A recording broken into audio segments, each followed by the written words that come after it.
Bonjour à tous, bonjour à toutes et bienvenue sur la chaîne Happy Prof. Je suis Valérie Renedeau. Et je suis Stéphanie Chauvel. Nous sommes toutes les deux professeurs et formatrices académiques. Alors aujourd'hui, Val. Alors aujourd'hui, quand on est professeur principal, faire compléter une fiche de début d'année, désuet ou pas? En effet, on peut se poser la question de l'intérêt d'une fiche de rentrée. Parce que beaucoup diront « ouais, une fiche de rentrée à l'heure du numérique, pas besoin ». En effet, le professeur principal peut trouver toutes les infos dont il a besoin concernant ses élèves sur l'espace numérique de travail, que ce soit les contacts avec la famille, les bulletins des années précédentes, les langues étudiées ou même le suivi particulier, PAP, PAI, etc. Et puis beaucoup diront qu'en consultant les collègues qui ont suivi l'élève l'année précédente, on peut obtenir des informations factuelles, utiles et un regard de nos pairs. C'est vrai, tout ça c'est vrai. Mais l'élève alors ? Quelle place on lui donne? À quel moment on va chercher à avoir son retour sur toutes ces données, son ressenti, comment il les vit ou bien comment il les a vécues? Et c'est là, à notre avis, tout l'intérêt de cette fiche pour un suivi de l'élève bien plus personnalisé. Nous vous proposons ici une version papier qui va faire un va-et-vient entre l'élève et son professeur principal, mais une version en ligne sur l'ENT serait tout aussi pertinente. Donc la fiche qu'on vous présente aujourd'hui n'est pas du tout un modèle, elle va juste nous servir d'appui pour en analyser l'intérêt du point de vue de l'élève. Ce recueil d'informations a été élaboré d'ailleurs à destination d'élèves de 3e qui vont vivre un palier d'orientation.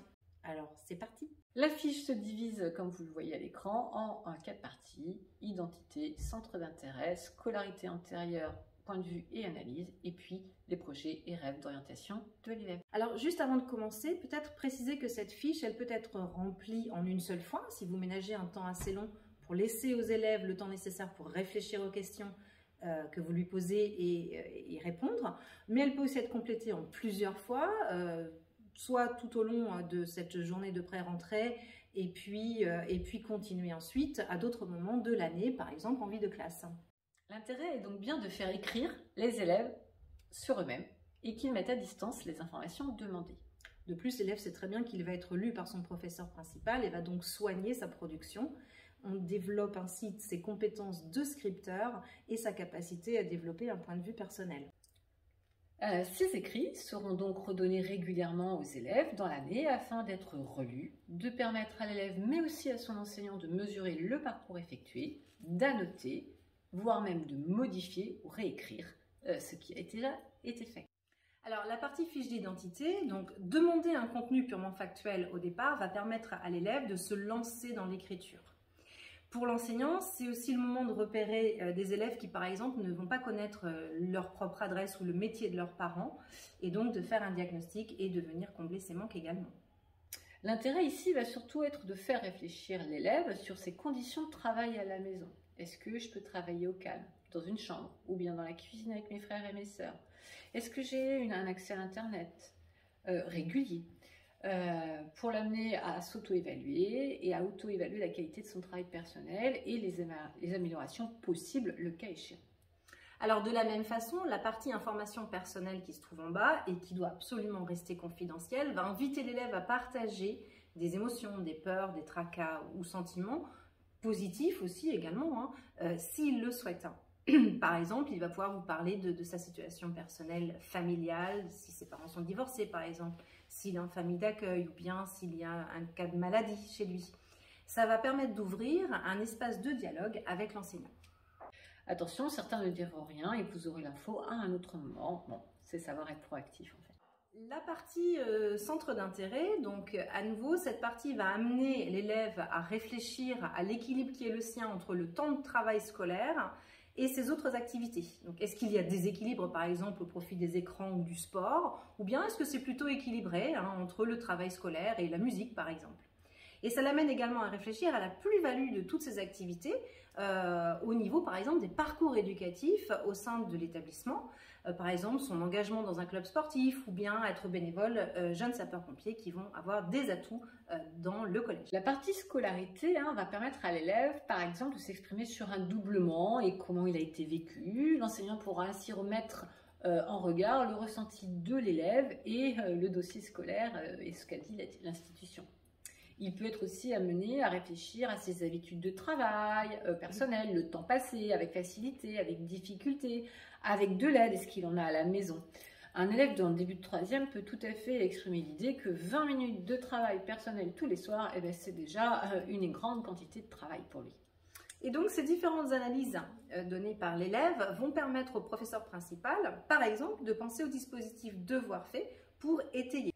La suite de cette fiche amène l'élève à réfléchir sur le côté de ses bilans, points forts, points faibles. Du côté enseignant, cela permet de voir l'image que l'élève a de lui-même, une image fidèle, une image surévaluée ou au contraire une image bien dégradée de lui-même.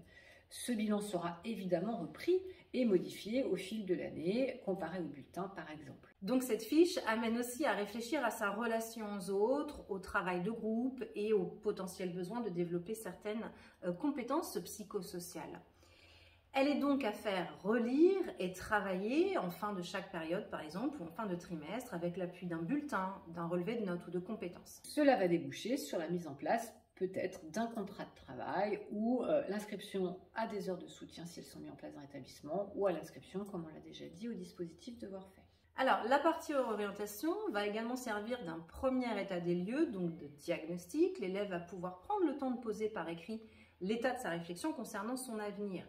Il va en laisser une trace pour la suite de son parcours, par exemple lors des entretiens individuels. Du côté du pupille, ça va lui permettre de cibler les urgences, de conseiller la rencontre très rapide avec le psychologue de l'éducation nationale quand l'ensemble des questions restent sans réponse, mais aussi d'organiser des vies de classe avec des thèmes différenciés, par exemple des ateliers sur l'orientation, d'autres des travaux en salle informatique pour explorer certains métiers, bref, beaucoup de choses. Donc cette réflexion et ces temps d'écriture, on le voit bien, participent du parcours à venir. Cette fiche de début d'année nous semble donc toujours un incontournable pour diagnostiquer, connaître nos élèves et surtout créer un lieu d'échange et de réflexion. Alors, on va souligner le problème de certains de nos élèves à entrer dans l'écrit.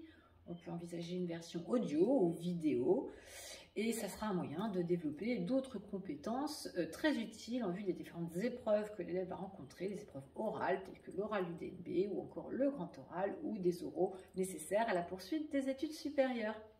Alors et vous, comment faites-vous? Fiche, pas fiche? On aimerait bien également avoir vos retours, vos pratiques nous intéressent, donc n'hésitez pas à nous laisser des commentaires, à nous contacter afin que nous vous donnions la parole dans cette communauté Happy Prof et que vous puissiez également partager vos expériences. Merci et à bientôt sur Happy Prof.